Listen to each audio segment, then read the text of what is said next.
The silence in the Galactic Council chamber felt heavy. All eyes were fixed on the hologram showing a burning planet. Its oceans turned to steam as they watched. "This is Orbital Station Kappa," a desperate voice crackled. "Unknown forces are attacking us. Our shields are failing. Millions still remain on the surface. Please help us." Counselor Ta sat straight-backed at the human table. She watched the other aliens carefully. The Viridian's skin changed colors in complex patterns. The Mesem delegates clicked their mouthparts in what seemed like worry, but none moved to act. The Alderaan leader simply shut all four of his eyes. "We cannot reach them in time," the Viridian ambassador said flatly. "The nearest ships would take 37 cycles to arrive. And by then, everyone would be dead," the Meson Queen added. "Sad, but we must accept it." Ta looked at Admiral Kim beside her. His face showed nothing, but she knew what he was thinking. "Earth will respond," Ta said, rising to her feet. The room exploded with voices. "You can't possibly. That makes no sense. Your ships aren't strong enough." The Alderaan Prime Minister's deep voice cut through the noise. "Humans always let feelings guide their choices instead of logic. This is why many wonder if you truly belong in this council." Admiral Kim stepped forward. "The 7th Fleet can leave in 6 hours. We'll get to Kappa in 14 days at top speed." "And what do you think you'll achieve?" asked the Viridian, blinking rapidly. "Besides losing valuable ships, we think we'll save lives," Tay answered simply. As they walked out, they heard the Meson Queen's translator whisper loudly enough for them to hear. "These heartless humans, always rushing toward their deaths." Admiral Kim almost smiled. Funny how they use that word. Back on the human ship, activity buzzed everywhere. Crews prepared weapons and loaded supplies. Medical teams gathered medicines and blood stocks. Engineers checked engines for the hard journey ahead. In the command center, Admiral Kim studied star maps with his officers. "We'll push the drives beyond safety limits," he told them. "Every hour matters." A young officer spoke up. "Sir, the Council is right about one thing. We don't know what we're facing. It could be a trap." Kim nodded. "It could be. But millions will die if we do nothing." "Why are we the only ones going?" another officer asked. Ta, who had joined them, answered. "The others think with cold logic. They calculate risks and resources. They see helping as wasteful if success isn't certain. And we don't. We calculate too," Kim said. "But some things matter more than perfect odds." Later, as the fleet prepared to depart, Tai received a message. Other council members had been watching the human preparations with growing interest. "They think we're fools," she told Kim. "But I sense they're also curious. They want to see what happens." "Let them watch," Kim replied. The main screen showed Earth growing smaller as the fleet moved out. 14 ships, not nearly enough for what might await them. But they were going anyway. An officer handed Kim a report. "We've received some data on the Kappa system. The people there are water dwellers. They've never had contact with humans before. So we're racing to save people who don't even know we exist," Tom mused. "Would that change your decision?" Kim asked. She shook her head. "Not at all." As the fleet prepared to jump to faster-than-light speed, Kim addressed the crews on all ships. "We don't know what awaits us at Kappa. We don't know if we'll arrive in time. We don't know if we'll return. What we do know is that someone called for help, and we answered. The Council calls this emotional, irrational. They call us heartless, because we follow our hearts instead of cold logic." He paused, looking at the determined faces around him. "Perhaps being heartless is exactly what the galaxy needs right now." The ships vanished into the darkness, leaving only stars behind. In the council chamber, aliens gathered around monitoring screens, watching the humans rush toward danger. "Fascinating," murmured the Viridian ambassador. "They truly believe they can make a difference." "They will fail," stated the Alderaan Prime Minister. The Mesem Queen was silent for a long moment before speaking. But what if they don't? No one had an answer for that. The stars streaked back to tiny points of light as the Seventh Fleet slowed from faster-than-light travel. Commander June stood on the bridge of the flagship, his eyes fixed on the view screen. "Status report," he ordered. The scene before them was grim. Planet Kappa hung in space like a wounded animal. Its oceans, once blue according to their data, now glowed an angry red.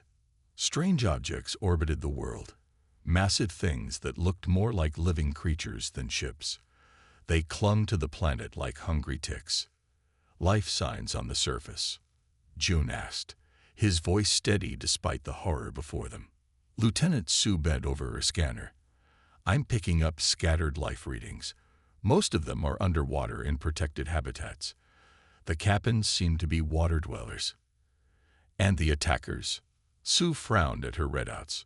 "Sir, they're giving off energy patterns I've never seen before. They appear to be feeding on the planet's core heat."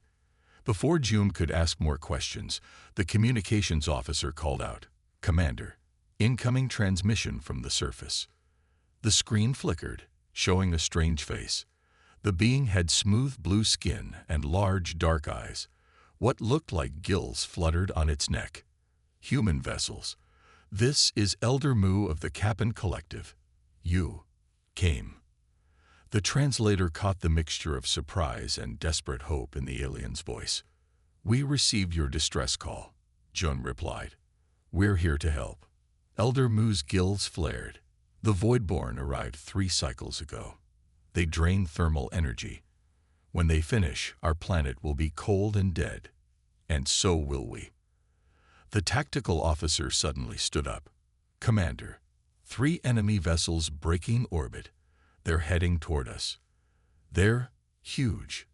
On the view screen, 3 of the massive tick-like objects were indeed moving their way. Each one was larger than the biggest human ship. Jun didn't hesitate. "All ships, form defensive pattern delta. Begin launching evacuation shuttles to the underwater habitats.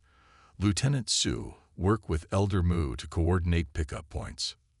"Sir," Sue protested, "standard procedure says we should study enemy capabilities before engaging or." "There's no time." Jun cut her off. "Those people are dying down there." The fleet moved into position. Smaller craft detached from the larger vessels, racing toward the planet's surface. The first evacuation shuttles entered Kappa's atmosphere. That's when the Voidborn attacked. A beam of bright energy lanced out from the lead enemy vessel. It cut through 2 human cruisers as easily as a knife through paper. Both ships exploded in silent bursts of light and debris. "My God," someone whispered on the bridge. Jun gripped his chair arms tightly. "All vessels, evasive maneuvers. Captain Lee, take the Dauntless and provide cover for the evacuation shuttles." Captain Lee's face appeared on a small screen. Her expression was grim but determined. "Commander, that puts us directly in their line of fire. We won't last long."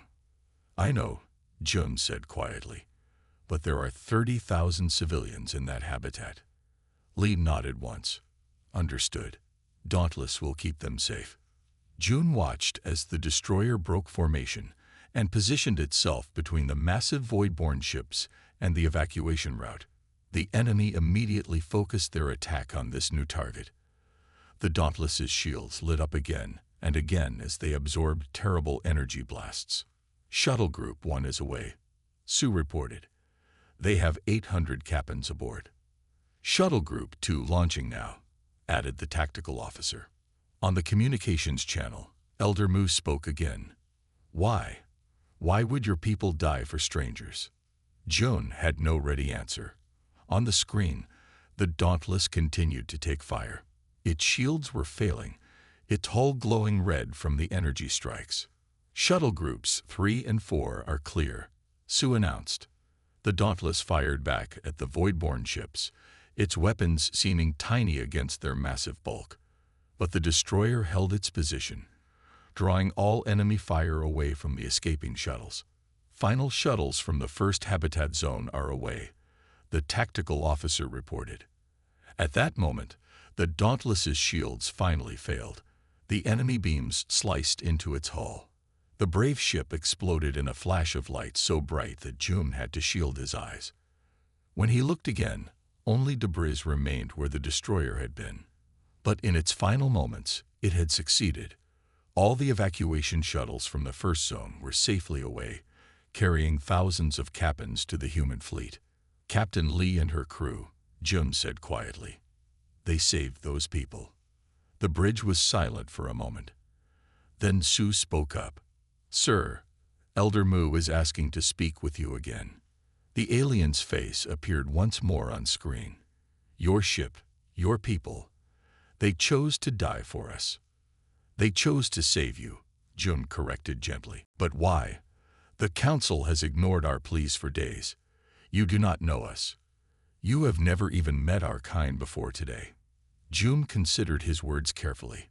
Where we come from, when someone calls for help, we answer. That's who we are. Elder Mu's large eyes blinked slowly. The Council calls humans emotional and unpredictable. Now I understand what they meant. Sir, the tactical officer interrupted. The Voidborn ships are regrouping. They'll be on us again soon. Jun nodded. Prepare for the next evacuation zone. We have more people to save. As the fleet repositioned, Jun looked out at the damaged planet and the massive enemy vessels. The 7th Fleet was already down 3 ships. The odds were terrible. But the shuttles continued their work, bringing more captains to safety with each trip. And despite everything, Commander Jun felt something he hadn't expected to feel in this moment. Hope. Commander Jun hadn't slept in 2 days. His eyes burned as he studied the battle reports. 7 human ships destroyed. Nearly 500 crew members lost. Yet they had managed to evacuate over 70% of the remaining captains from the dying planet. Sir, ships dropping out of FTL at the system edge. Lieutenant Sue reported, a hint of relief in her tired voice. On the view screen, 5 fresh human vessels appeared. At their head was the heavy cruiser Intrepid, Admiral Kim's flagship. About time, Jun muttered. He straightened his uniform and went to the shuttle bay to meet his superior officer. Admiral Kim strode down the ramp, followed by teams of technicians carrying strange equipment. His weathered face showed concern as he clasped Jun's arm. You look terrible, Commander. Thank you, sir. It's been a difficult few days. Kim nodded grimly. I've seen the reports. You've done well under impossible circumstances. They walked through corridors filled with Kappan refugees. The blue-skinned aliens pressed against walls to let them pass, their large eyes following the humans with a mixture of fear and hope. We brought something that might help, Kim said, leading Jun to a cargo area where technicians were unpacking cylindrical devices. These should disrupt the Voidborn's energy absorption. We analyzed the data you sent back and developed these in record time. Will they work? Jun asked. They should. The Voidborn aren't just mindless predators. They're intelligent. They have patterns, weaknesses. Jun rubbed his eyes. The Kappans told us they've encountered this species before, centuries ago. They call them the Voidborn. As the humans prepared their new weapons, they were unaware of the small Council observation ship hiding at the system's edge. Inside, 3 representatives from different alien species watched the human fleet with growing surprise. They should have retreated after the first battle, said the Viridian observer, his skin shifting to patterns of confusion. Yet they stayed despite losing half their ships. The Meson analyst clicked her mouthparts. Look at their medical vessels. They're treating Kappan refugees using their own medical supplies, which aren't even compatible with Kappan biology. Most fascinating, said the Oldoran scientist, all 4 eyes wide. They've created new weapons in days that would take our research teams months to develop. On the main human medical ship, Dr. Min worked without rest. She bent over a young Kappan child whose swimming limbs had been badly damaged by thermal shock. Will I swim again? The child asked through the translator device. Min smiled despite her exhaustion. We're making you special artificial limbs right now. They won't look very pretty, but they'll work until we can get you to a better hospital." The child's skin flashed bright colors. The translator interpreted this as feelings of gratitude. "Why help me?" the child asked. "We are not your people." Min checked the bandages gently. "That doesn't matter to us. You needed help." Outside, the battle began again. This time, the human ships carried the new weapons.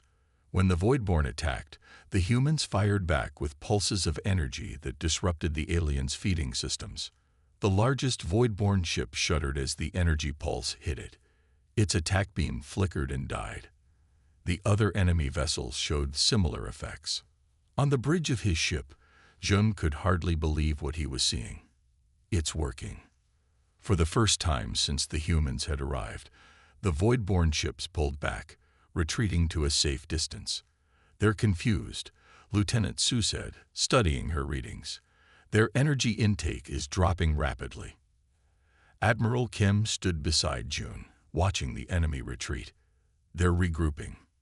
"And so are we," Jun replied. In the medical bay, Dr. Min finished attaching the makeshift prosthetic limbs to the young cabin. The child moved them awkwardly at first, then with growing confidence. "These work," the child exclaimed, skin flashing with joy. Min smiled. "Of course they do.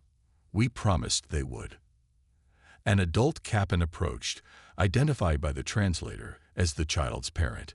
"Your people continue to surprise us. The council said humans were too emotional to be trusted, that you make poor decisions based on feelings." "And what do you think?" Min asked. "I think we would be dead without those emotions." Back on the bridge, Admiral Kim and Commander Jun prepared the fleet for the next phase. The new weapons had given them an advantage, but it might not last long. "The Voidborn are adapting," Su warned. "Their energy signatures are changing." "Then we adapt too," Jun said firmly. On the Council observation vessel, the three aliens continued to watch with growing interest. "They've actually driven the Voidborn back," the Viridian said, his skin now showing patterns of respect. "Perhaps," the Ulteran scientist said slowly, "the Council was too quick to dismiss human methods." The Meson analyst clicked thoughtfully. "They call humans heartless because they follow their hearts into danger. But I begin to wonder if that is truly a weakness." As the human fleet regrouped, a message arrived from Earth. The Council had voted. No official help would be sent to assist the human expedition.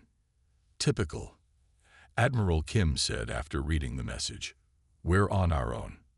Jun looked around at his tired crew, at the refugees they'd saved, at the damaged but still fighting ships. "That's nothing new, sir," he replied. "When has it ever been different?"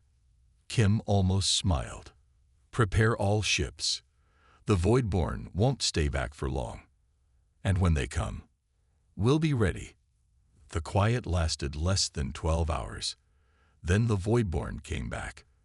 This time, they'd brought their entire fleet, 20 huge ships that blocked out the stars over planet Kappa.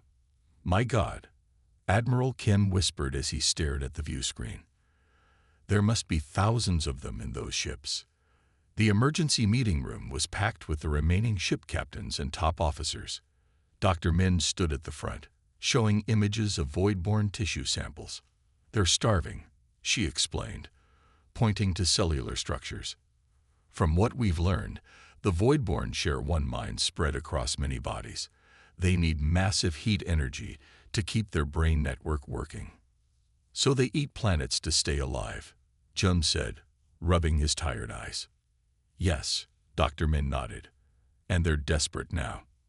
Admiral Kim walked around the tactical display, his face grim. "We can't fight this many, not with the ships we have left."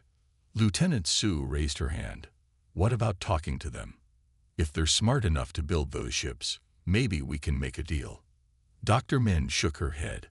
"Their brain patterns are completely different from ours. Any normal communication would fail. It would take direct mind-to-mind contact, which would kill a human within minutes. Unless," Jun started to say, then stopped. Admiral Kim looked at him sharply. What is it, Commander? The neural interface prototypes. The ones we made for deep space pilots to stay sane during long missions. They might work. Dr. Min's eyes widened. Those are still experimental, and even if they worked, connecting to the voidborn mind would overload a human brain in minutes. Minutes could be enough, Jones said quietly. Kim studied him for a long moment. You're volunteering for this. It wasn't a question. Outside the meeting room, the voidborn ships moved closer to the planet. Their energy beams started to cut through the remaining protective shields around Kappa. 4 hours later, Jun sat in a small shuttle. Dr. Min attached metal discs to his temples, connecting him to a web of blinking equipment. This is crazy, she said, her hand steady despite her worry. Your mind could be lost forever. Jun gave her a small smile. The council always called us Heartless. Maybe they were right, just not in the way they thought. The shuttle bay doors opened. Small and fast, Jun's craft shot toward the largest voidborn ship, dodging energy beams. Approaching target, Jun reported, ready to activate interface in 30 seconds. On the command ship, Admiral Kim watched the small shuttle on the view screen. All ships provide covering fire. Keep the voidborn busy. The human fleet, down to just 9 ships, moved into attack position. They fired their disruptor weapons, drawing the aliens' attention. Inside the shuttle, Jun took a deep breath. Interface activating now. He pressed the button. The metal discs on his temples grew warm. Then pain exploded behind his eyes. Jun screamed. His body arched in the pilot's seat. His mind felt like it was being torn apart and rebuilt at the same time. Then came the voices. Thousands of voices. Millions, all thinking as one mind. Images flooded through him. A dying star system. The Voidborn's original home, its sun growing cold. Desperate migration across space, searching for warmth. Finding planets with heat to consume, leaving cold dead worlds behind. Hunger that never ended. Fear that never stopped. The pain was unbearable, but Jun fought to keep his thoughts clear. Through the chaos, he pushed one simple idea. Asterisk, there is another way, asterisk. On the command ship, alarms blared. The shuttle's life signs are critical, Lieutenant Sue reported, her voice tight with concern. Can we pull him out? Kim asked. Dr. Min shook her head. Not without killing him. The neural connection is too deep. Inside the mind of the Voidborn, Jun felt himself slipping away. His thoughts were being absorbed into the vast alien consciousness. But before he disappeared completely, he managed to send clear images. The gas giant in the Kappa system. Uninhabited, full of thermal energy that would last centuries. Technology to harvest that energy without destroying the planet. Coexistence instead of destruction. The largest Voidborn ship suddenly stopped attacking. Then the others paused too. What's happening? Kim demanded. Energy signatures changing, Sue reported. They're communicating with each other. The Voidborn ships began to move, slowly at first, then picking up speed. They turned away from Kappa and headed toward the gas giant on the system's edge. They're leaving, Kim said in disbelief. Dr. Min pointed to the shuttle. Jun did it, but we need to get him back now. The small craft drifted lifelessly. Rescue teams rushed to bring it aboard. When they opened the hatch, they found Jun unconscious, blood trickling from his nose and ears. Dr. Min worked desperately to disconnect the neural interface. His brain patterns are all wrong, she muttered. It's like he's still partly connected to them. Jun's eyes snapped open, but they weren't his eyes anymore. They glowed with strange blue light. When he spoke, his voice sounded wrong, as if many voices were speaking through him. We understand now, he said. We did not know there were other options. Admiral Kim stepped forward cautiously. Jun, are you still in there? The glowing eyes focused on him. Jun is here. And we are here. Both for now. What happened? Kim asked.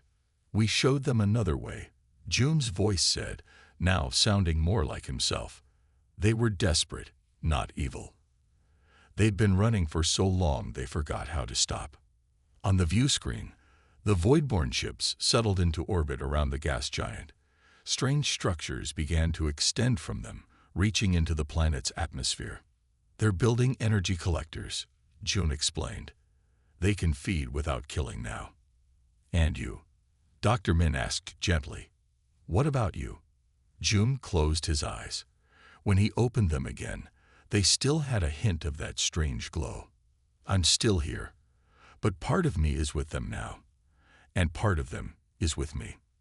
The next day, as the human fleet prepared to leave the Kappa system, they received a message from the Council. A formal delegation was on its way to meet both the humans and the Voidborn. Do you think they finally learned something? Sue asked. Admiral Kim looked at June, who stood watching the Voidborn ships with understanding in his strange glowing eyes. I hope so, Kim said. For all our sakes. Never had the Galactic Council chamber been so full. Beings from every corner of the galaxy packed the room. They stood against walls, crowded viewing balconies, and filled every seat. All had come to hear about the humans and their impossible victory. Admiral Kim stood tall at the speaking platform. Beside him, Dr. Min looked tired but proud. The pictures of Planet Kappa played on large screens behind them. The Voidborn now live peacefully on the gas giant in the Kappa system, Kim explained. They can feed on its heat energy for hundreds of years without harming anyone. In return, they gave us special technology that will help fix Kappa's damaged oceans and land. The room was silent. Many council members who had refused to help now looked down at their hands or shuffled uncomfortably. The Viridian ambassadors spoke up. And what of Commander June? We heard disturbing reports. Dr. Min stepped forward. Commander June's body survived, though with some damage. His mind joined with the Voidborn for a time. We were able to bring back most of his thoughts and memories. Most. The Olderan Prime Minister leaned forward, all four eyes blinking with interest. He still has a link to them, Dr. Min explained. He can understand them in ways no one else can. He serves as our go-between with the Voidborn. From the side of the chamber came a new figure. Elder Mu of the Kappans moved forward on mechanical legs built by human engineers. His people had never needed to walk on land before. My people were dying, Elder Mu said simply. We called for help. The council debated while we burned. But the humans came. He raised his arms in a Kappan gesture of deep respect. They lost ships. They bled. One even gave part of his mind. All to save strangers and find peace with those who attacked us. Uncomfortable whispers filled the room. Then the Maison Queen rose. Her large insect-like form towered over the others. We called humans heartless as an insult, she said, her translator making her clicks and hisses into words. We meant they let their hearts rule instead of logic. We thought this made them weak. She paused, looking around the chamber. We were wrong. Their hearts gave them strength we did not understand. 3 months passed. The Galactic Council built a new wing on their grand building. Above its doors, written in many languages, were these words. The true measure of civilization is not found in technology or long life, but in the willingness to answer when strangers call for help. June stood looking up at those words. He was no longer Commander June, but Ambassador June. His eyes sometimes flashed with strange blue light, a reminder of his connection to the Voidborn. Was it worth it? Asked Councillor Tay, standing beside him. She had fought hard for these changes in the council. June turned to her with a small smile. Ask the Kappan children who will grow up because we helped them. Ask the Voidborn who no longer need to kill planets to live. He touched the metal device now permanently attached to his temple. Even ask the council members who are learning that sometimes having a heart is exactly what the universe needs. In his mind, he could still feel the Voidborn. Their thoughts were calmer now. Their endless hunger eased. Through him, they were learning to understand other life forms. And through them, He saw the universe in ways no human ever had before. The council had changed too. When the next crisis came, a plague that spread across 3 systems, they voted quickly to send help. Human medical ships led the way, but Viridian research vessels and Meson transport ships followed close behind. Later that year, when miners were trapped on a moon about to break apart, council rescue teams raced to save them. The Oldurans, once so cold and logical, were among the first to volunteer. June watched it all with satisfaction. Sometimes at night, when the connection to the Voidborn was strongest, he showed them these moments. They did not fully understand yet, but they were learning. 5 years after the Kappa incident, a small ship appeared at the edge of human space. It carried beings never before seen. Tall, thin creatures with silvery skin. Their world was dying, they explained. They needed a new home. The old council would have debated for months. The new council sent ships within days. As he prepared to meet these newest refugees, Jun thought about how much had changed. Humanity had not gained power through weapons or technology. They had earned respect through compassion. Now when disaster struck, when hope faded, every species in the galaxy knew one simple truth. The humans would come. The end